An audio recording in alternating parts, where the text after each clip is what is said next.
What's poppin', my people? It's your boy Abu is the MVP right here. Shoutouts kuri wowe wakoze subscribe hano kuri Abu TV. Wowe udukurikira every time. Story yose dushyizeho, inkuru yose dushyizeho, yaba breaking news muri entertainment, yaba breaking news muri sport, yaba breaking news muri politique. Ukayikurikira ukaduha like, ugakora comment, ukanakora share. Umva, God bless you. Niba utarakora subscribe hano nawe rero yikore muri akanya nyine kugira ngo ujye ubasha gukurikira stories nyinshi ziba zivugwa hirya no hino kwisi. Turabura abantu bake cyane kugira ngo twuzuze aba subscribers bagera ku bihumbi 200. And remember, this is a new channel. Ini channel nshya nafunguye. Urabizi yuko ya mbere bayijyanye ifite abantu benshi bagera ku bihumbi 25. So nigi tugomba kuyiha support nini cyane kugira ngo igira abantu benshi, ariko noneho natwe dukomeza kugira imbaraga zo kubaha ibintu byinshi by'umwihariko ku bantu bakunda amakuru, abantu bakunda gukurikira amakuru abavugwa kwisi. Of course nahanga huyakurikira niba ushaka kumenya amakuru y'ukuri atabogamye, amakuru agezweho, umva ni kuri Abu live hano kuri YouTube. Now big story ngiye kugezaho right now ni story ya Shaddy Boo. Shaddy Boo urabizi yuko mu kwezi kwa gatandatu yavuzwe cyane mu bitangazamakuru kugeza muri kwezi kwa karindwi, inyuma yo gutangaza yuko yafashwe ku ngufu, yasambanyijwe ku ngufu atabyumvikanyeho n'umusore witwa Yuhi umukaraza. Ni amakuru Shaddy Boo yatangarije kuri Instagram ye, ariko yatangaza amaze no gutanga ikirego muri RIB, avuga yuko nyine uyu musore yaje kuba amukoreraho iryo hohoterwa rishingiye ku gitsina. And nyuma y'amasaha make twabonye RIB ihita itangaza yuko yataye muri yombi witwa Yugi umukaraza. Kugeza muri akanya nyine Yugi akaba ari muri gereza, aho akurikiranyweho icyo cyaha cyo gusambanya Shaddy Boo ku gahato. Sasa abantu benshi bagiye bavuga byinshi nyuma yuko Shaddy Boo yatangaje yuko yasambanyijwe. Bavuga bati gute umugore nka Shaddy Boo ashobora gukorerwa ibintu nk'ibyo ngibyo agasambanywa. Bamwe bati nubundi yarasanzwe ari inshuti ikomeye cyane ya Yugi umukaraza, yarasanzwe akora ibintu nk'ibyo ngibyo n'abantu bagiye batandukanye. Abantu birengagiza yuko Shaddy Boo nawe ari umuntu, ni igitsina gore, ni umuntu ukwiye kubahwa, uguhabwa respect, umubiri we ukubahwa nyine, umuntu ukwiye kurindwa mu buryo bumwe cyangwa ubundi.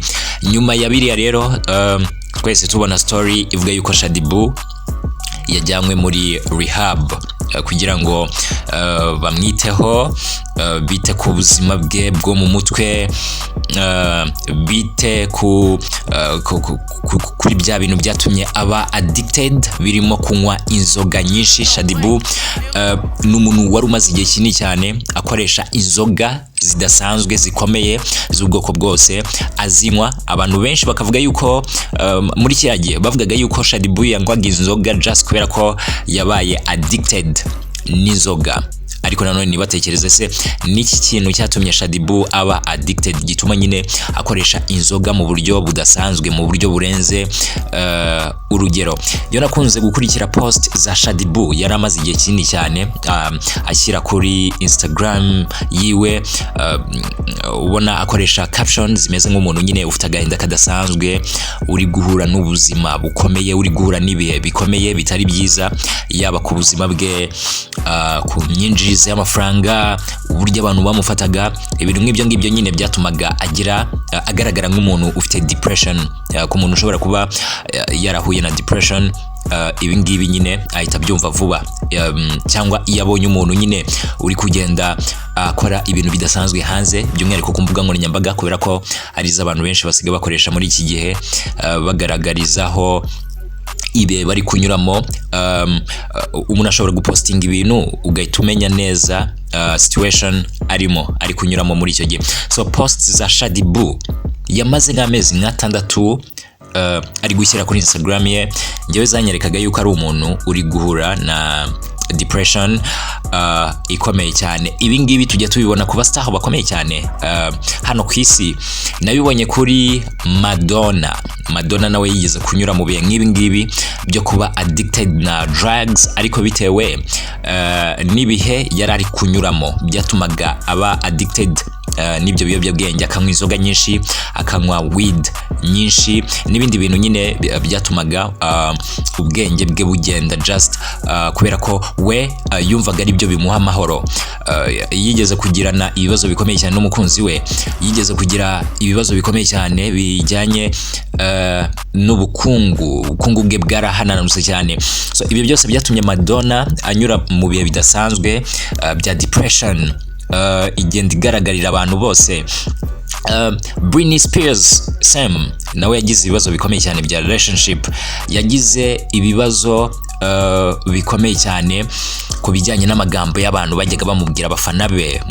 Muri buka yuko Madonna hari igihe umubiri we wigeze guhinduka byatari, so abafana be bamukurikiraga bamukundaga muri icyo gihe batangira kugenda bamudisinga bavuga yuko ari umuntu utakita ku buzima bwe neza, utakita ku mubiri we, utakita ku buzima bwe, nyine asigara umuntu umeze nk'umusazi uraho ngaho. So ibyo bihe byose byatumye Madonna anyura navuga mu minsi ikomeye cyane, yatumye agira depression idasanzwe.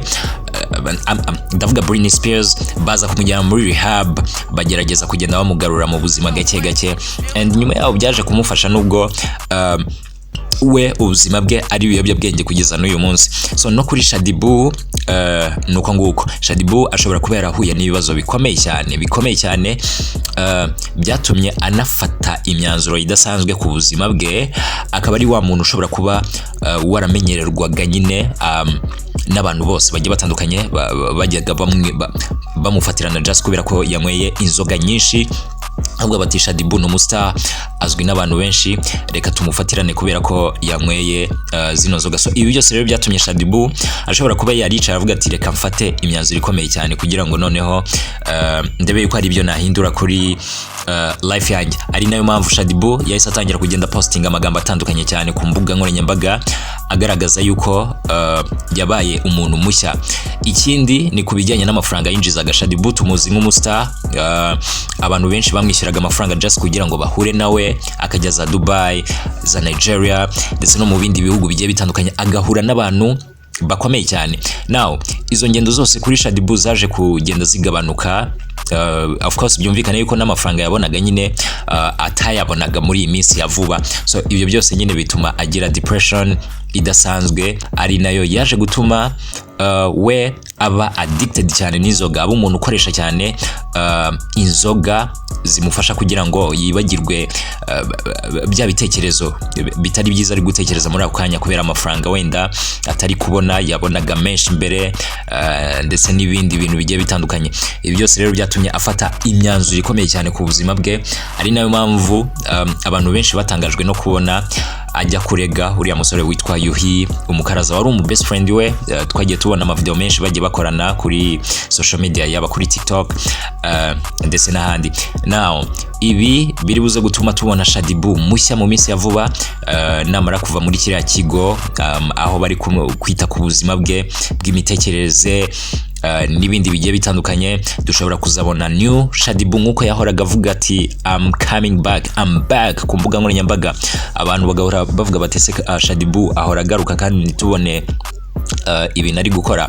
Ariko kuri inshuro I think ko bizaba ari ibintu bitandukanye cyane. Wowe urabona ari icyo hari ikintu kinini kizahinduka kuri Shaddy Boo nava aho yagiye kwitabwaho neza ku buzima bwe kugira ngo azagaruka ameze neza? Duhe comment aho ngaho munsi, uhita unakora subscribe kubera utarakora subscribe hano kuri Boo is live.